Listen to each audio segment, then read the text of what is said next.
Hey everybody, welcome to Matt Connarton Unleashed, the television edition. I am Matt Connarton, and quick programming note before we introduce our guests. Next week the show will be on Monday instead of Wednesday.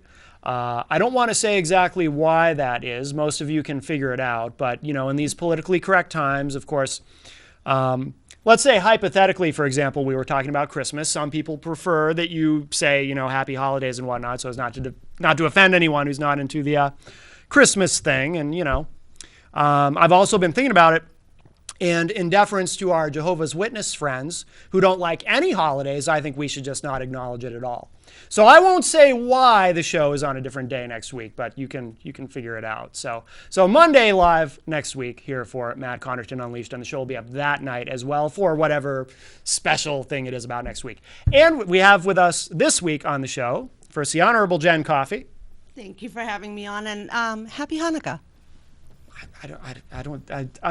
We're going to upset the JWs. They're my core audience. Sorry. No, all right.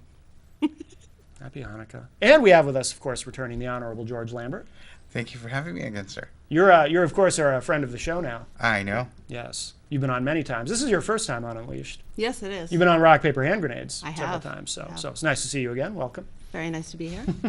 And what are we going to talk about today? George, you mentioned, for those who are watching from other parts of the country online, of course, New Hampshire politics is fascinating. And there's been some interesting things in the House with the Republican Party. Yes. And you're not currently there. And how do you feel about that? Are you kind of glad in some way that you're not dealing with all that? No. I was really, really hoping to be watching it unfold from a seat in the Senate. Yeah. But, you know. Yeah. It really is interesting because I was predicting and have been predicting for the last year and a half a civil war in the Republican Party. Mm-hmm. I've made a lot of comments and posts about that over the last few months. Yeah. That basically said what we're seeing is the people who are interested in top-down management of framing the rules and setting the agenda are really conflicting with the grassroots. And those who are going to manipulate the game for the sake of power are going to find themselves really thrown under the bus. And this is really the first time I've actually seen that happen in an orchestrated way where, the public is engaging, the establishment of the Republican Party is engaging against one of their own who has decided to go out and behave like Benedict Arnold. Mm-hmm. So I think it's exciting. I have to say, I agree with everything you say except one thing. I'm very happy that I'm not up there right now. I like being on the outside. I like being able to say something about what's going on. And I think it's fun to, after being in there for so many years, it's fun to be on the outside. Mm-hmm. I'm not on the outside yet. Literally I was on the phone about this yesterday and the day before. Right. And so I was approving people for the HRA Facebook group this morning. So I'm still very active in the discussions. Well, I'm not saying I'm not going to be active. Uh-huh. It's just going to be more interesting and more fun to be from the outside perspective than from the inside. Oh, I think you're absolutely right. But I think you're right. We're heading towards a Republican civil, like their own revolution, because you've got the status quo, old boys club kind of trying to hang on to the reins, and then you have a lot of people coming in that believe in liberty, they believe in privacy, they believe in people's rights to live freely in their own home without government intrusion and overburdensome regulations. And that group of people has grown immensely. And I think that's the group of people that are now challenging the old boys club and the tradition to try and change it to make it, I think, better for everybody. I don't care if you're a Republican, a Democrat, or whatever. Mm-hmm. You don't need the government in your bedroom. We need to get the government out of your business. Mm-hmm. It's the only way businesses are going to make jobs, because unlike a lot of our politicians like to say, government does not create jobs. No. How is this different from what's been happening in D.C.? It seems like there's a different dynamic to it where, nationally you've got the Tea Partiers fighting with the more establishment conservatives It's very similar. and the libertarians. And I mean, the interesting thing that is going on in New Hampshire is that New Hampshire in the next 2 years is going to be central to the picking of the presidential candidates, both in the Democrat and the Republican Party. It only happens once in a very long period of time. Yeah. Because, you have to have really no incumbent on either side. So there's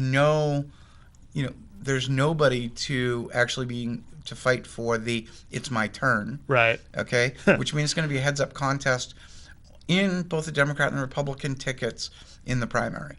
That's interesting and exciting. Well, not necessarily on the Democratic side. What do you mean? I feel like they've already kind of coronated Hillary. Yeah, well, you know what? We I heard don't know. exactly I the think same that they thing could- 8 years ago. That's true. I That's think true. there could be surprises. I'm not. I think she's going to 100%, be challenged. I'm but actually really kind of concerned about that because if things go the way people are talking, and you're going to have another Clinton against another Bush, right.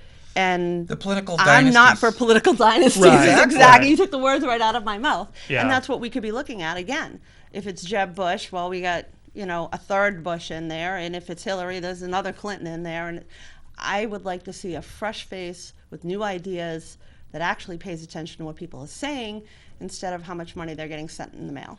I agree, but ultimately, does it even matter? Because of the nature of how this all works in terms of who's ultimately in control, the groups of people who are ultimately in control politically, does it even matter if it's a political dynasty or not? Yes. Absolutely, especially when you have a president who's signing executive orders that are 100% illegal. I don't agree with that, but That he's signing executive orders that are illegal? yeah, I don't agree with that at all. Right. Well, I don't neither think would that Abraham the Lincoln. I don't think Let that the Supreme president Court should decide. be able to override Congress and just say, okay, since you guys aren't going to do a bill, I'm just going to arbitrarily, as your monarch, create one. I don't hear any Republicans saying that about Bush or Clinton or Bush I said the or same thing. Reagan. I Oh, just- actually? Did you? Absolutely, Okay. I did. I Okay. absolutely Well, you're the did. first one. And I actually left the Republican Party for 2 years. I remember you telling me that once. Right. Yeah. Because George Bush got rid of habeas corpus, which is the right to make sure that you Patriot Act. always have an opportunity to go before a judge and hear the accusations. When we've gotten to a place where they can go out and make accusations against you in a sealed envelope and you can't see what they are, we no longer are the America that we were told we were going to have when I I was a agree. kid. I agree. And the thing about that one is, I'm glad you brought that up because that was actually attached to a bill called the NDAA, and that's always in the news. Yeah, And National Defense Authorization Act. Yep. exactly. And what people don't understand about that, and what I would like to see is I would like to see a congressman, and I would challenge any congressman or senator to actually stand up and say, you know what? This bill is to fund all of our, not just our troops, but our retired veterans, our VA services, their salaries, their food. It's all that bill is the passage of, okay, we can spend the money to pay our military to take care of them. Right. But both sides of the aisle are 100% guilty of using it as a baby to attach non-germane amendments, something that has absolutely nothing to do Yeah. with the military. And that's what they did with that, is they attached it to the NDAA bill. Yeah. Well, they do that with everything, and I don't think most people realize that's how it works. You have these omnibus shouldn't bills be. that have all kinds of crap thrown into Something them. as important yeah. as that. The one thing our government is constitutionally supposed to do is protect our nation, right? We can agree on that. Yeah, yeah. So the one thing that should not be allowed, especially, to have non-germane amendments that have nothing to do with it. They've attached license bills to that, driver's license bills to it. They've used it for the Patriot Act. They've used it for so many things. Pipelines have been used for it in the past. Spying on Americans. Spying Yeah, on Americans. I mean, you name it. Why? Because we know that bill has to pass. If the Right. bill doesn't pass, our troops don't get paid. Our VA system isn't going to have the money to Right. take care of people. And then if someone votes against that bill, then the next time they're up for re-election, they have ads run against them saying so-and-so doesn't support the troops. They voted against this and voted against Don't funding support this. and- veterans. But then Right, you have right. the other flip side of the coin where you have a group of people out there, a vast majority of them I agree with, who are so angry about the amendment that they talk about the NDAA bill without realizing that they're really separate entities. We need to change our language. We really do need to change our language. We can't keep saying that if you support the troops, but we're going to use the backs of our troops, the backs of our veterans, to pass pet projects. Yeah. Because it's the only way through. No, I absolutely disagree, and I've been told numerous times it'll never happen, but I'd really like to see a congressman or a senator that had enough strength to stand up and say, you know what, we need to pass something that says it is illegal to amend the NDAA bill with a non-germane amendment that is not pertinent to the national defense. Except, that's the kind of thing that Ron Paul would have tried to do, would have been unsuccessful. But because no legislature can bind a future legislature, no law that tells a legislature how to behave is actually applicable.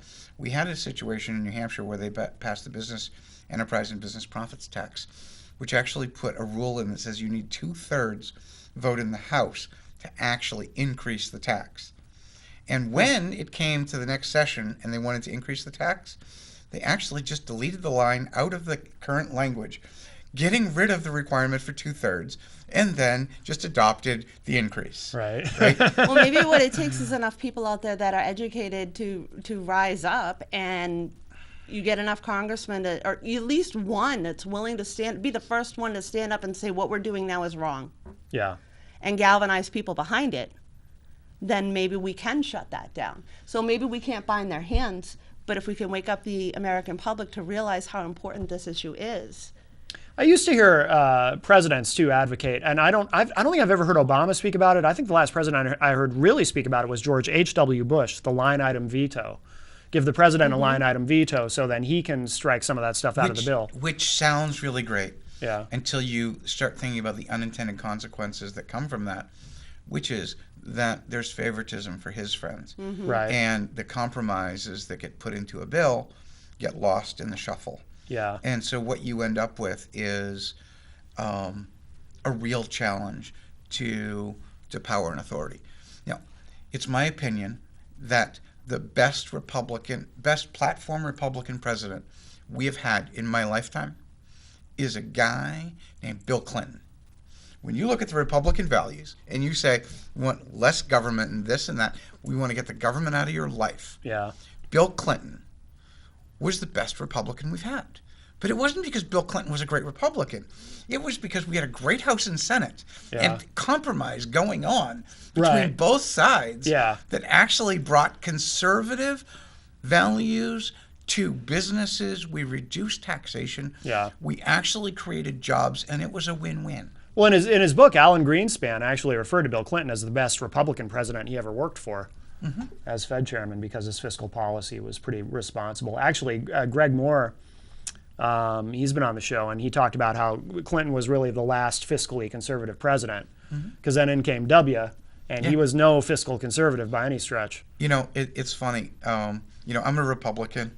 Bill Clinton is not running for president again.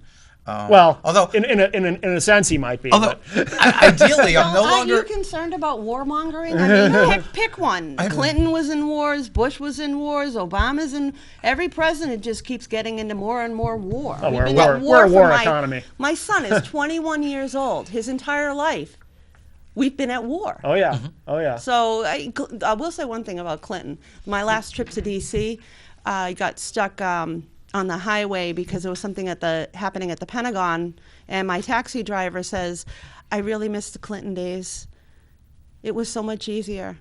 Really? Because those kind of things weren't occurring as often. D.C. was a nicer place, I guess. I mean, do you think what he was indicating. Do you think we could get Hillary to run as a Republican? I don't know that. Why would you want Hillary? Well, she's effectively a neoconservative as far as I can tell. What about Benghazi? I mean, what about her denial? What about her, I don't care, it's no big deal that people died under our watch that were under our responsibility to protect? That happens every day in our hospitals because we don't have a good healthcare system. I mean, it happens every single day in America right now. You want to talk about those 4 people or those 12 people or those 300 people. Fast and the Furious. Selling guns to Mexico. You know what? And when I was young, okay, we had Iran-Contra, and we had Oliver North standing up And he stood up and he said, I did that. And you know, I would have voted for him for president because at least he took responsibility. True. What we need is responsibility. Yeah. And sometimes we have to do ugly things to get the right result. I'm not saying the ends justify the means, but if we want to actually stop talking about the corruption, stop talking about the increases in the debt ceiling, and start talking about what it's going to take to make America strong again, we're going to need a fiscally conservative president. And you know what? If that would be Hillary Clinton, I would welcome her into the Republican Party. No. I mean, Well, come on. she'd have to change her opinion on a few things because regulations, over-regulations. She's in favor of, She doesn't want to regulate the fracking. children don't belong to their parents; they belong to the society. It's society. Well, that raises that's them. rhetorical stuff, though. That stuff doesn't bother me. That's just It words. does. It should bother you when it creeps its way into the legislature. And I know George and I both, when we were in the legislature, looked at bills that were removing parental rights Oh, yeah. from good parents. It's Yeah. not that these parents did anything wrong. It's that we think we can do this better than you can as a parent. So we're going to create a law that forces you to take care of your children the way we say you are. It's actually worse than that because what we have is department secrecy within the state of New Hampshire. And so we had a situation when I was on redress of grievances where the Department of Health and Human Services would not release the records of a case, okay, that was actually being managed out of Massachusetts.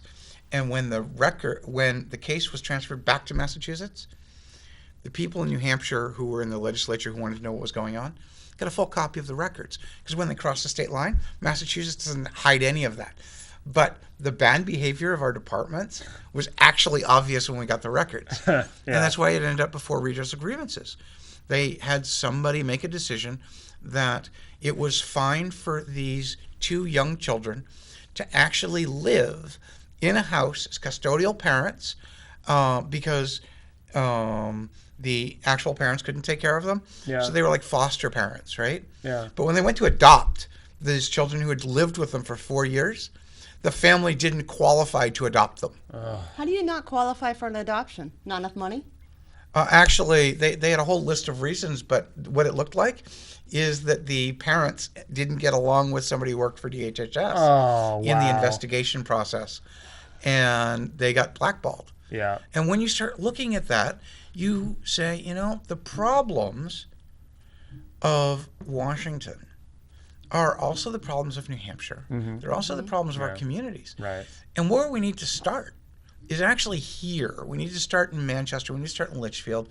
We need to start in Concord. We need to start wherever you are and say accountability is key. That's what I started in Litchfield when I became a selectman. I said, we're going to do the people's business, we're going to do it in public, and we're going to do it right. Yes. And, that won me a lot of friends. Yeah. When I, built some momentum up and I ran for the State House, I got elected. And then, I went out and brought that message to Concord. I couldn't sell enough bills with it, but I tried. And I said, we need to bring this accountability. Yeah. What we see in the Republican convention 2.5 years ago was that the powers that be went out and changed the rules so that they could control the nominees. We saw the same thing in New Hampshire in the last platform adoption period. In this most recent election. Yep. Absolutely. And then what we saw in Hillsborough County, certainly, in the last week, is they chose who were going to be the party nominees. Now, I've been a party nominee, a member of the party, voting member of the party, to choose the leadership for 6 years running. I've spent time in the legislature and all of this stuff. And I didn't get elected this year because they didn't put my name at the top of the list. They put it as an alternate at the bottom. Okay? Because I'm not a good enough Republican. Even though I ran and won. Wow. We have not to interrupt, but we have a call. Hi, welcome to Matt Connarton Unleashed. Who's on the line? Hey, Matt, how are you? Norm, how you doing? Hey, George, how you doing? I'm doing well, thank you. Yeah. Hey, I see you got a lady that can out-talk you. Yes, there is. I'm a little challenging at times. Thank you for the compliment. Hey, my question is to both of you, please. I was reading the paper where this woman got her children back after a 3-year-old child. I'm listening to you talk about the welfare problem. how can we correct the abuse that is going on by the mother or the father when that little 3-year-old girl passed away and the state welfare gave them back the children? And how do we control whatever the police department, police officers do to make them held accountable? These are just two questions. And, thank you for taking my call. Okay, thank you, Norm. Those are really good questions. On the first one, though, we don't know all. I personally do not know all the information. Yeah. So I'm not familiar with I it would either, feel, I would feel wrong to make a blanket statement. But I will say that I have been approached by a number of people that have been victimized by the state as parents, and I saw it actually within my own family with a family member where a child was being abused by the mother. The father was paying child support. When the abuse became obvious, the father took mom to court, and there was a court-appointed person there and got custody of the child. And now mom's supposed to pay child support, right? You should think. He was paying, Right. I think, somewhere in the nature of $400 a month. She was told to pay $25 a month. Oh, wow. She That's, was never prosecuted for anything, even though there was evidence. Yeah. And it seems that we still, and I feel that people like me need to be saying this, is that there is still this inequality in application of law Yeah, there's a between bias. moms and dads, Yeah. especially Yeah. when it comes to their children. I suppose I'm going to let you jump in on that one before we skip to the Okay. next one. So there's a great paper out, article, long report actually, called "The Black Robe is Not a Big Tent," which talks about judicial immunity and the idea that a guardian ad litem who's actually working for a judge in the role of a protector of a child has no liability for bad behavior. Start there. Okay? Yeah. No matter how badly they screw up or how much they torture the parents, they're protected. So they're not accountable for No. anything. Which is wrong. Yeah. And We that- have Yeah. we have family court judges who aren't accountable to anyone other than the Supreme Court. And a set of policies that we have no influence over in the legislature, because when the court decides they want to change it, they can. Right. The legislature within the Constitution has the power to remove the management of marriage and marriage dissolution explicitly and the family court system out of the control of the courts. Yeah. If we wish to actually get better control and better understanding of what's going on, all it takes is a bill in the legislature and it needs to pass. But nobody has, bothered to sit there and say, we need to do that Right. because the system is so broken. Yeah. The So- Department of Health, Department of Health and Human Services takes what's called Title 4D money. They actually get matching funds from the federal government for a bunch of things. And the more dollars you can put into that system, the more dollars you get from the federal government. So when you start playing this game of looking at state departments who aren't following the money, I mean, they're doing everything they can to increase their spending, and that spending isn't necessarily controlled by the membership of the House and the Senate in the budgeting process, because they say it's earmarked entitlement money. Yeah. They can go out and do all kinds of things to grow their budget. And we need to go out and say, you know what, this has got to stop. But when you have the Department of Health and Human Services advocates going in and telling judges that the best welfare of the child is to take them away from a parent and give them to foster children so that the state gets more money, Strangers Yeah. who it's get wrong. paid. Yeah. Yeah. And Yeah. then all of these extra employees need to monitor that situation. And the more of that you have under management and control, the worse it gets. Yeah. Now, what happens is, just to add insult to injury, once you've been tagged in the system, they will watch you and your family until your children are 18. Wow. Which means that if there's a complaint that is unfounded when your child is a week old, you're going to spend 18 years with these people in your life. Mm-hmm. Now, there are some people who were so frustrated by the situation, they actually decided to move out of state. Okay? A lady named Elena Katz. She was frustrated with the system. She thought DHHS was actually mistreating her and her husband. She was originally Russian. They had a young daughter. They moved out of the state to Massachusetts. And then when they were trying to sue the state of New Hampshire in a federal court, the police showed up and arrested them for removing their child from the state of New Hampshire Wow. outside of the jurisdiction of the Department of Health and Human Services. So kidnapping, essentially. Yes. Wow. And they actually Unreal. kept that girl in the hospital at Connarton Mountain until she was 23 years old. This is a true story. The Redress of Grievances Committee, which everyone said didn't do very much when I was on it, we actually got Eleni Katz's daughter out of Connarton Mountain and the ability for her to see her. She hadn't seen her daughter in years. Yeah. And we actually brought that together. And her daughter came to her parents' wedding because they weren't actually married. I know, because I performed that wedding. Oh, no kidding. Aww. Right? Yeah. Because they Yeah. actually It's a liked terrible, me so but a much. great story at the same time. But Right. she was there and she was happy for her parents. Yeah, of and she course. was saying, I didn't want to be there. I wanted to get out. Yes, Yeah. and Republicans were demonized for bringing back the ability to have a redress of grievance. And that's one of the fundamental basics. The First Amendment in the Bill of Rights says to the government that the people have a right to have their grievances heard against the government, and that Yeah. the government cannot prohibit that. By removing the committee, the government prohibited that in many respects. Yeah. Because the General Court of New Hampshire is supposed to be a place, we're supposed to, all the reps and senators that are up there are supposed to represent the people. Right. Until we passed amendments to the Constitution 72A and 73A, the General Court had power over the judiciary, which meant that if there was a problem, they could overturn them. And the legislature could go and dismiss the Supreme Court and reappoint new justices. Okay? Checks and balances. Accountability. Yes. Now, that's a much harder process because of 72 and 73A, which were incorrectly sold to the people as having different meaning and intention. Yeah. The governor of the state actually sued because of the way it was implemented.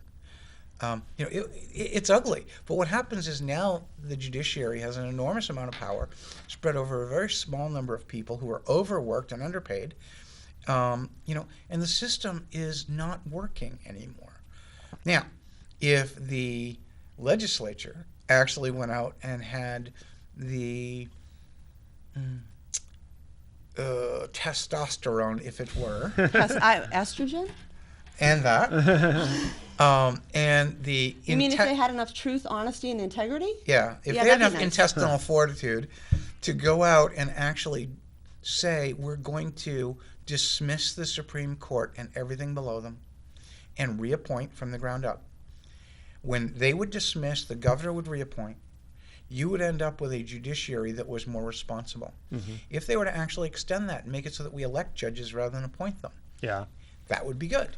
If being a judge wasn't a lifetime position and role until you were 70 years old, that would probably be a good thing as well. In How some about states, if you they had a do- performance review? yeah.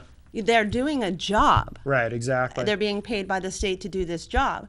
Not every judge in this world is good. Some are Right. good, some are bad. Right. Pick a profession. There's no such thing as all good in any profession. I don't Right. care what profession it is. I was in the medical profession for 19 years. Yeah. I saw good people and bad people. Yeah. There are good judges and there are bad judges, but there is no accountability for the bad judges. Yeah. And they get to hurt innocent people's lives in some respects. Sure. And Absolutely. then those people have no redress of grievance Well, what's, through the government. The only way they can get anything is if they got enough money to afford attorneys to go through appeals processes and so forth. So then again, here is another example of inequity of law. If you've got the money, you can pay to play. If you don't, you might find yourself in jail. Right. it's worse because you have these things called despised litigants, which a phrase I had never heard of until I was in Concord. Yeah, I don't know Yeah. that phrase. I don't know what that is. So you end up with these people who go in and ask for their rights in court, and the judges and the establishment decide they're not going to hear it. They put in motions. Their motions get denied without being read. Why? Why does that happen? Because a judge doesn't actually have to read your motion.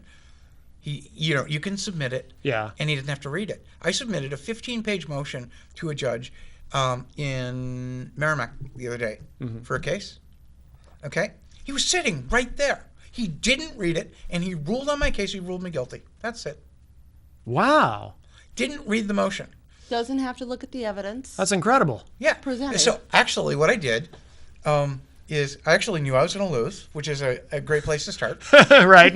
Nowhere to go but up. Actually, but what I was really hoping for is a Supreme Court argument. Yeah. And I was clear about that during the entire process. Oh, were you? Yeah. I said, Your Honor, I need to make sure this is in the record for my appeal. Right. Okay? So we're all pretty clear as to what's going on. Yeah. But I knew, what I'm challenging is whether or not the state car inspection regulation is constitutional. Yeah. Okay, because it's unfairly oppressing different classes of people in New Hampshire differently. And the legislature won't touch it because of the issue of federal money. They say that if they get rid of this program, they put some federal funding in jeopardy. Okay, so what we need to get rid of this program that actually doesn't work and has been gotten rid of in most states now is to... Unless they consider it a really good moneymaker. Yeah. True. Yeah, John Burt was saying that in states where they don't have state inspection, there's no higher incidence of car accidents or anything like that. No, and North in fact, Carolina there's have more increased incidences of people who can get to work.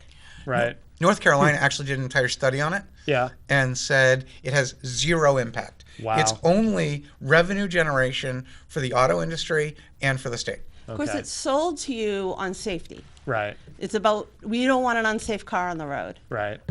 I don't want an unsafe driver on the road, but you're there just because the car at this moment, at this time, at this period in the year looks good, doesn't mean it's good for the entire year. And I certainly don't want to see the government, insisting on inspecting cars on a monthly basis. No. But in addition to that, we also treat New Hampshire citizens differently. If you're from you have Connecticut- a newer car, you're held to a different regulation standard for your inspection. If you have an antique car, I don't believe you even have to have them inspected. Once every 2 years. Yeah, Okay. it's a different system.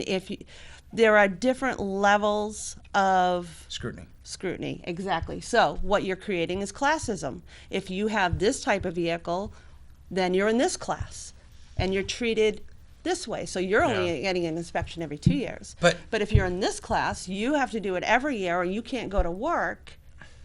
Except for you can go and say to the state, look, I can't afford to fix my car.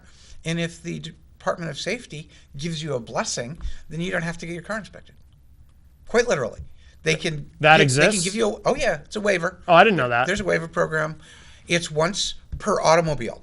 Okay. So that if the person who owned your car before you got it, you can't get it, and you can only get it 1 year. Oh, interesting. They will actually Okay. give you a blessing. I didn't know that existed. Yep. Do you think that has anything to do with why most car dealers, be them new or used, offer free inspections?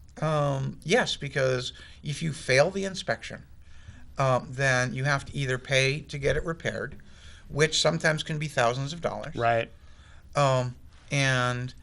If you go in to get your car inspected and they say, hey, it's going to cost you $1,800 today, and you don't have it, and they say, hey, and by the way, we'll finance you a new car. Mm-hmm.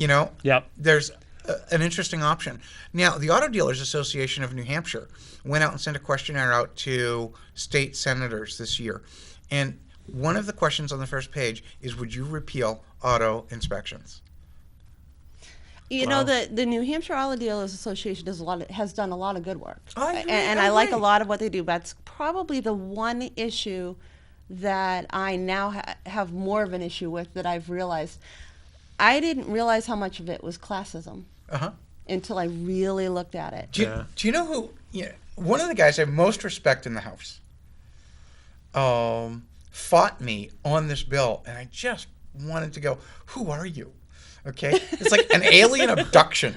Because have you ever met Representative Heichel? Yes. The Honorable John Heichel. Now, The- in is a ve- is it- hold fairness, on. he did change his position. Right. Oh, he did. I didn't know that.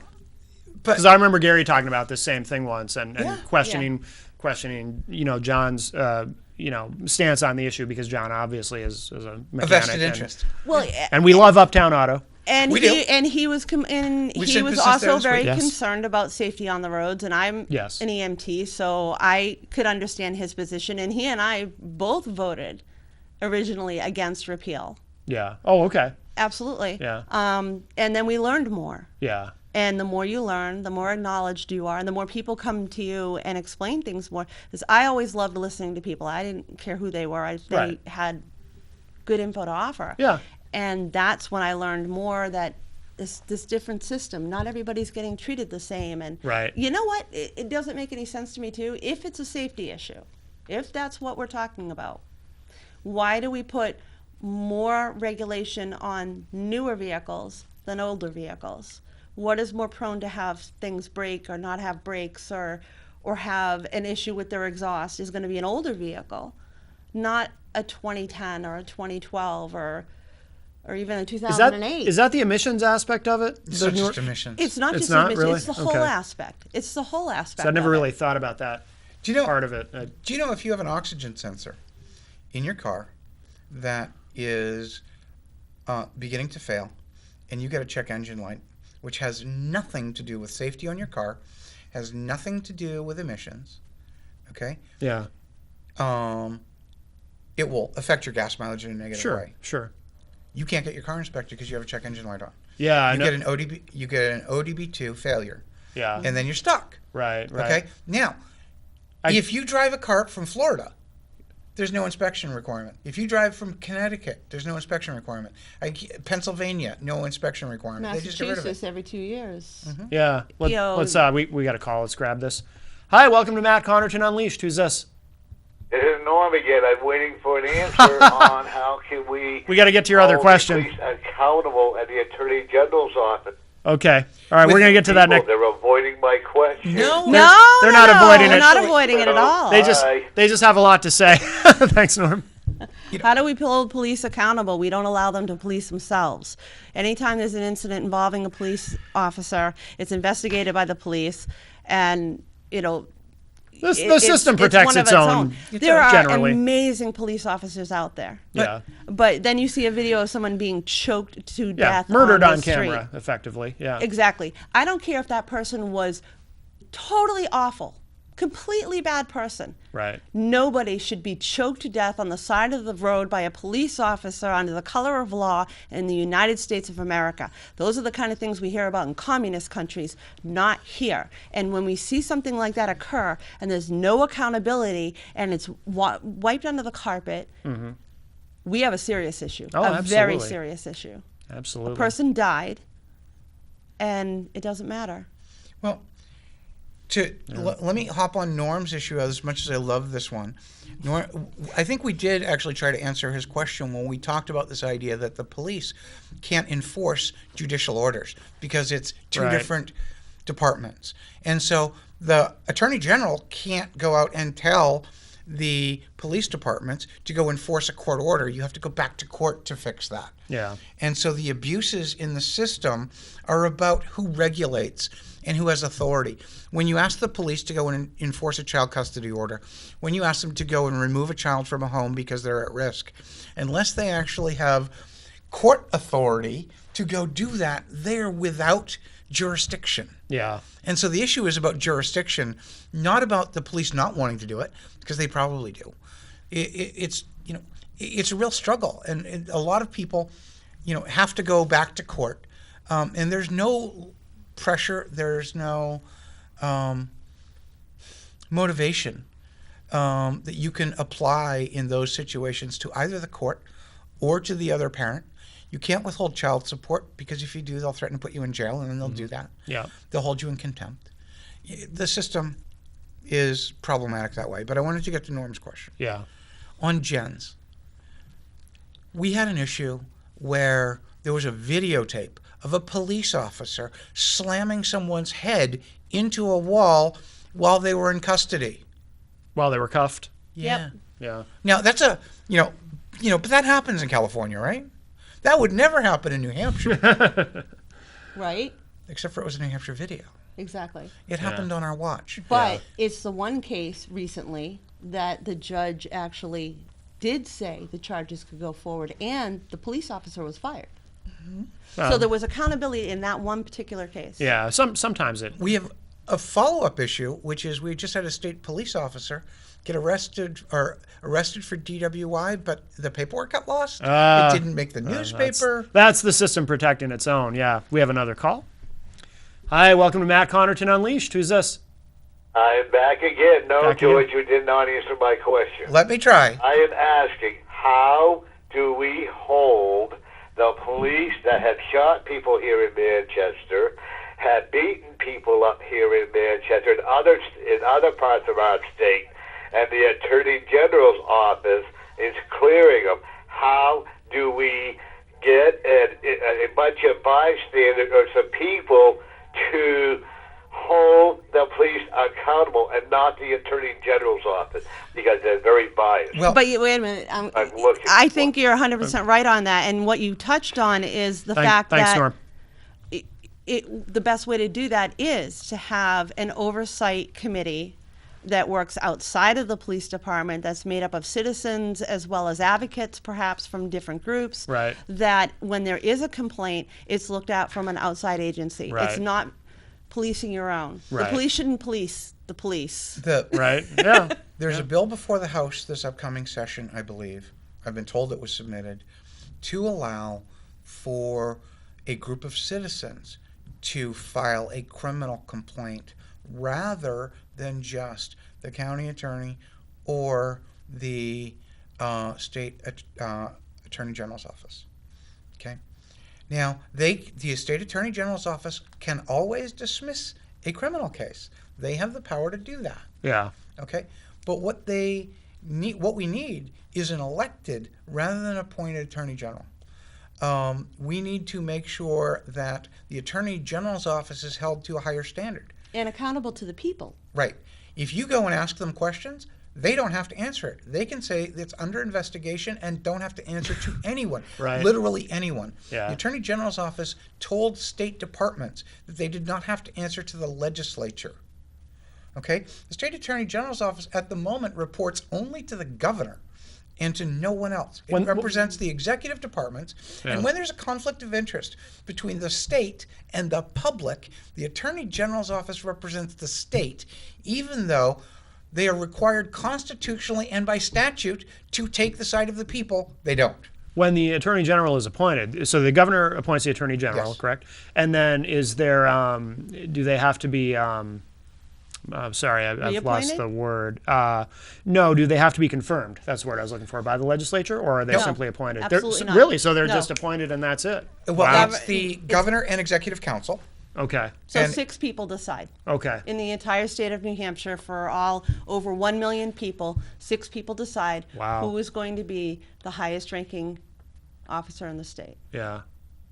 Wow, that's incredible. When you think about it in that standpoint, it's kind of scary. Yeah, yeah. Shouldn't the people be able to vote Because and a lot elect? of states do elect that Right. individual, Absolutely. right? New Yeah. York elects and their that attorney general. and Yeah. that creates accountability, because if I, as a citizen, don't like what you're doing, I won't vote for you. Right. We elect our county attorneys, but we don't elect the people they report to. Right. We don't elect the top dog in the entire state that Yeah. oversees all of that. And when you think about the amount of power that they have, that's another thing that's frightening. Yeah. And that's back to Norm's point. There's an uptick, an increase in, for whatever reason, that we're seeing this. Yeah. An increase of police brutality. And I know a lot of, militarization. and Yeah. militarization of the police is another whole topic, absolutely, but which I absolutely abhor.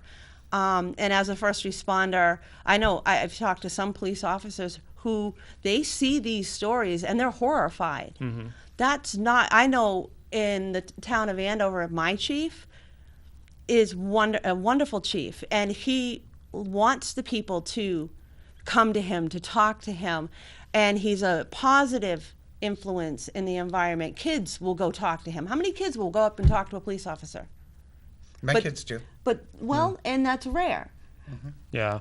It's not the norm. It's No. the rarity. But But this particular case, it's because this police chief is very good, and he has some very good officers that work with him, and they don't look for every little tiny thing that, oh, I can get you for having a taillight Right, out, and I'm right. going to write you this big fat ticket and make money. Right. When, really you didn't even have a clue, and they just tell you, Of course. Of course, if they see you 2 months later, maybe they might say something, but it's just, I think the smaller towns kind of get it better a little bit that way, depending on the town. Sure, sure. I have to add that caveat. Well, some of those small town cops are Such bored as, and we've saw that with Ware. yeah. Ware PD Yeah. was abusive to their citizens. They were held accountable to it. Took a They long have time. it took a long time, but they were finally held accountable to it. They've had to make restitutions to the citizens that they abused, and they are now wearing cameras. And I think everybody should keep cameras out. Yeah, I think if I was absolutely. a police officer, I would rather be filmed in some Right, respects. right. Because I would rather have that documentation to protect me too. Exactly. Yet Yeah. you made the argument in the legislature that that bill shouldn't pass because it might violate someone's HIPAA rights if a police officer went to the scene of an accident. No. Let me correct you Huh, on that. interesting. In the bill itself, the language included EMS. And I only fought the portion of the bill to remove EMS because no one should have the right to stand in the back of an ambulance and videotape a patient being cared for in an ambulance Yeah. without that patient even having a clue, never mind saying yes or no. Right. They have a right to have their medical care and not, as an EMT, as a first responder, I want to take care of my patient. I don't want somebody foolish, I'm going to videotape you to make sure that you're doing everything right. Not when it comes to medical care. I mean, in Yeah. many Well, cases, I have to strip people down. Yeah. There should be nobody allowed to stand near my rig with a video camera. Right. And that was the only portion of the bill that I fought was in regards to EMS. I just figured I should make sure that everyone knows that legislators who agree on a lot of things a lot of the time Yeah. don't agree on everything. Right, of No. And course. that's Yeah. what makes it great discourse. Right. Because we all look at the different sides of it. Okay? The police argument is that if they have a videotape of you in that situation, okay, it's theirs until you request it through the legal system, right? And so what happened in Nashua about 12 or 14 years ago was that a guy had a home video recording system, and the police came to harass his son. I'm sorry, question his son about something. Yes, yes. And his home video recording system recorded the whole thing. Yeah. And this guy took that videotape down and he shook it in front of the captain at the police department and said, I want you to see this tape. I want you to see how my son was treated. Yeah. And they charged him with illegal wiretapping, Oh, took wow. that tape and put it into evidence so that no one could see the contents. Did he make a copy before he took it down there? No. No. And he ended up being charged with felony wiretapping because the police showed up to his house and he was recorded on his own video camera system while it was posted that it was recording, and if you were on the property, you were subject to being video recorded. Right. And they still charged him. It cost him over $10,000 in legal fees my God. before they threw the case out of court. Okay? Yeah. So But he when- had the money. But when you're challenged, okay, when the police can challenge you through intimidation or the perception of intimidation not to hold them accountable, we have a problem. Right. My police chief in Litchfield, I probably shouldn't say this, lives in Ware. And he told me a couple of years ago, he said, I wouldn't want to be stopped by the Ware police. And at the time, he was the he was the head of the Police Chiefs Association for Hillsborough County. Yeah. And he didn't want to be stopped by Ware police. Wow. Because, That's telling. yeah, because you know what? They're all subject outside of their jurisdiction to the same laws as everyone else. It's interesting that he's not required to live in the town that he's the police chief of. Yeah, well, actually, if you elect your police chief rather than appoint, Yeah. then you actually get to elect them only from the constituents of your town, and that gives you a problem, which is you may not have someone qualified, Okay. and you may end up with an interesting popularity contest versus someone who can actually pass the requirements of police standards and training. And Okay. to be a police officer, to be a sworn police officer, you have to meet a certain set of criteria. And it could take you a year to a year and a half to pass that criteria. If you elect a police chief every 2 years, it takes a year and a half to get the criteria, you're constantly turning them over, you will never actually be able to run your department. And you're probably going to end Interesting. up like towns like Salisbury who have no police department whatsoever. So they're 100% dependent on state police or surrounding communities to try and help them out. So if there's an incident, and I can speak from experience, you might be waiting 30 minutes for a police officer to show up on scene Right. and get to you. Actually, the situation is much worse than that in some small towns.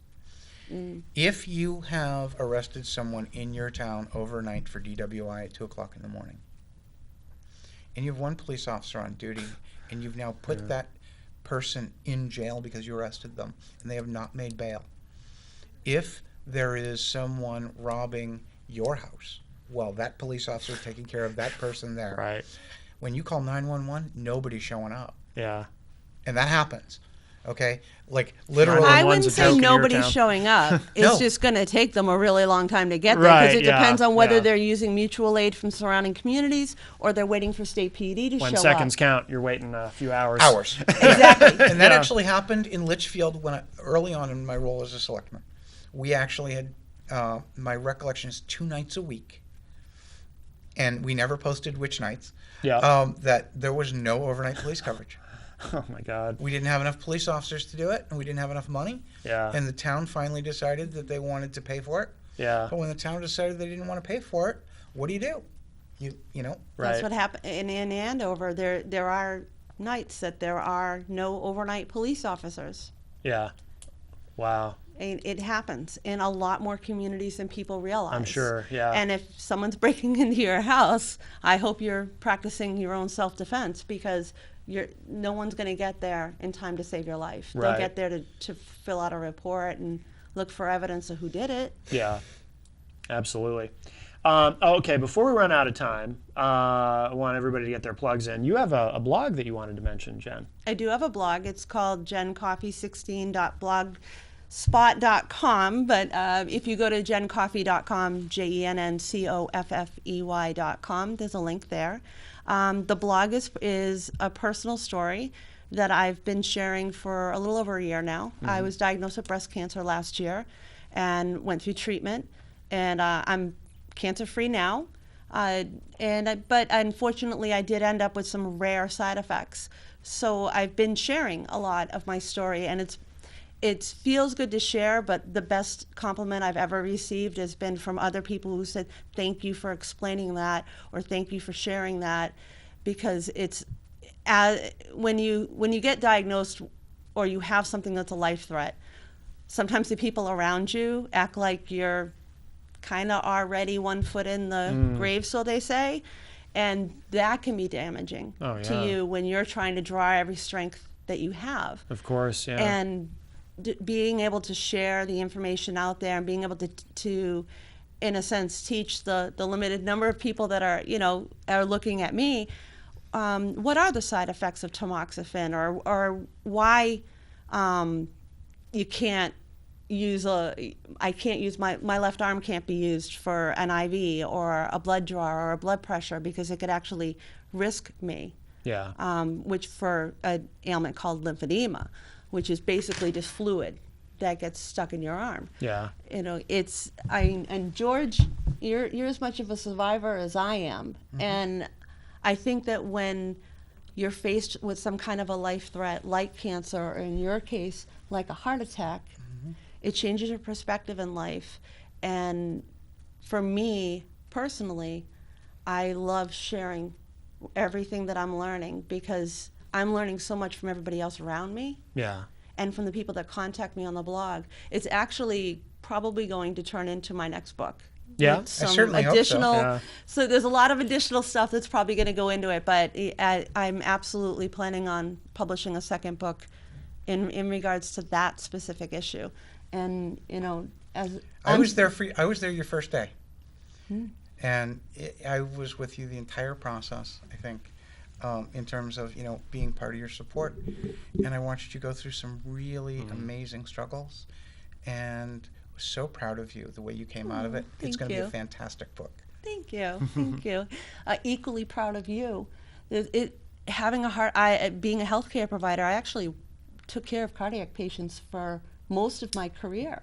And I can say that there are two types of people. There are those that go through some kind of a life threat, like a heart attack, and they close in. And there are those that go through that and they realize that life is so important and that every moment counts, that like you, they grasp that. And I love being around your whole family because you walk into and I'm not just saying that you and I aren't running for office. We don't do business together. We have absolutely nothing to gain from complimenting each other. But I've gone to your home, and the amount of love that you feel in that home is just so overwhelming, and it's even stronger now.